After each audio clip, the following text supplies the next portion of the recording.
Follow Alice. Speak English properly, effectively, and smartly.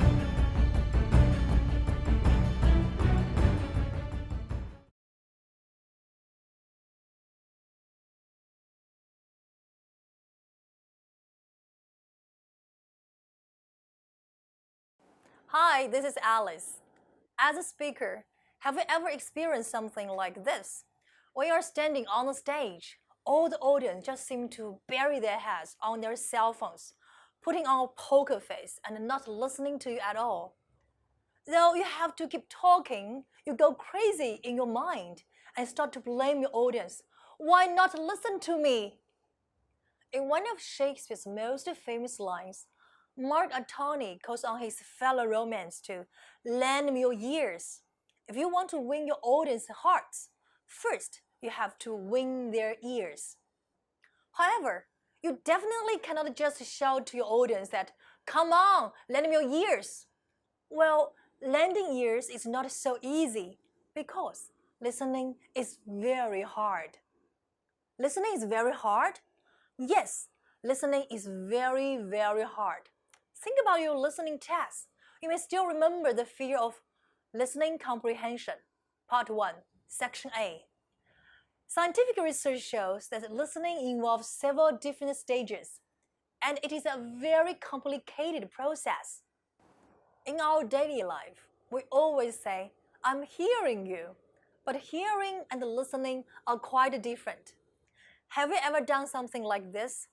When your parents keep on talking and talking to you, when teacher is standing on the stage, you just automatically shut your ears. It seems that you are hearing, but you are not listening.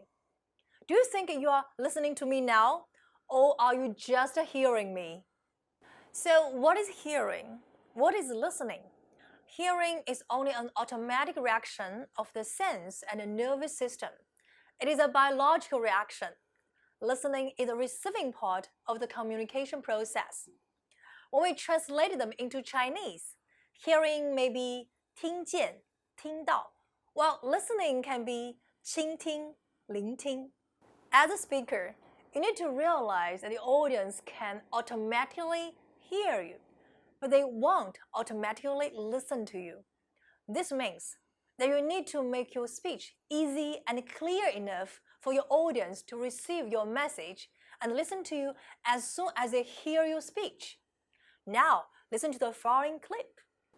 Have you ever called a friend only to find that when he answered the phone, he sounded like he was standing under a metal awning during a hailstorm, speaking a foreign language twice the speed of sound, and he is yelling at you? And you're like, "Dude, are you in a tunnel in a foreign country during a rainstorm?" Well, that is what your audience may experience if you do not practice your delivery. Get this, a speaker must consider more than just content when preparing for a speech. Vocal qualities are just as important. These are certain qualities our voice takes on when speaking, like volume, rate, pitch, fluency, articulation, and tone. And this is for good reason. Each quality acts in harmony with the others, so your audience enjoys, is attentive to, and understands your speech. What did you hear? How much can you understand? Well, let's listen to it again.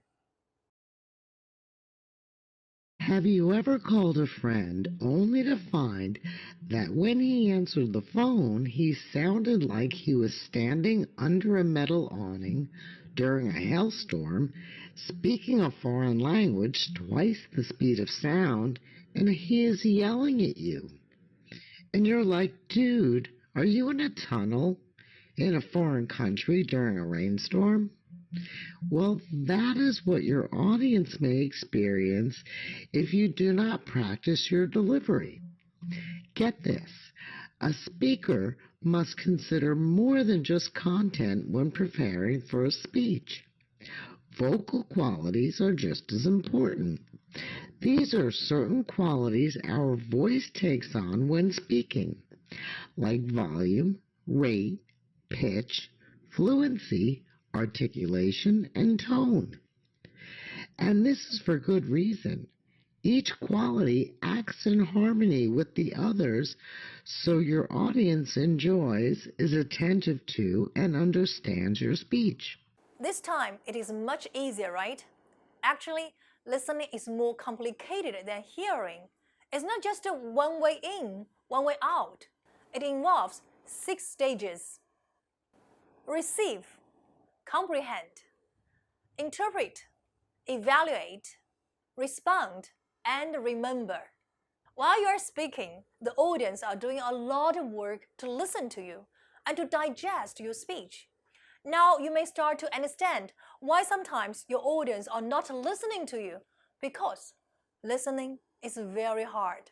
Scientific research shows that our listeners would only remember 10% to 25% after speech. 10 to 25%. No matter how hard they try, they cannot remember the whole speech. Therefore, don't blame your audience for not listening to you. Don't blame your boyfriends for not listening to you. Don't blame yourself for not listening to your parents. As a speaker, your goal is to help your listeners decide what information is important and to help them remember it as long as possible. So don't make your speech too difficult. Public speaking is not about showing that I'm an expert, I'm wonderful, but to help your audience remember your speech and what you say. After speech, ask your audience, what do you remember from my speech? How much can you remember?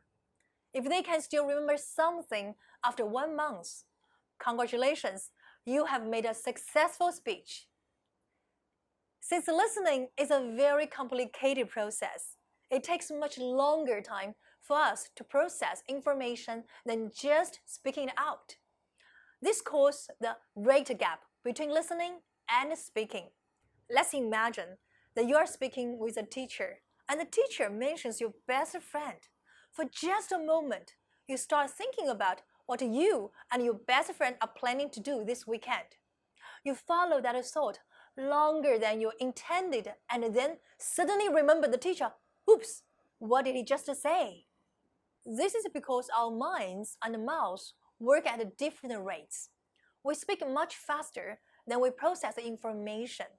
It takes time for us to understand, digest, and memorize the information. This is a gap.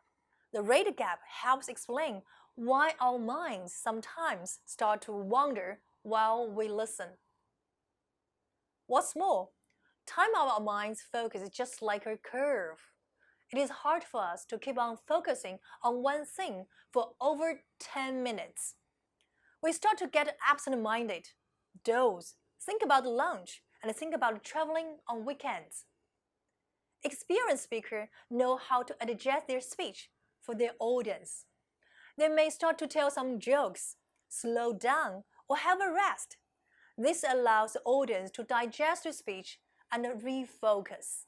Therefore, listening is really hard. As speakers, we should ease the burden on our audience. Never speak fast. Speak steadily and clearly, and leave time for our audience to think and catch up. I hope that after this class, you will always remember listening is very, very, very hard. Only when you realize this and adjust your speech accordingly, your audience will start to automatically lend their ears to you and keep on listening to you. That's all today. Thank you. In this class, you should remember these important points.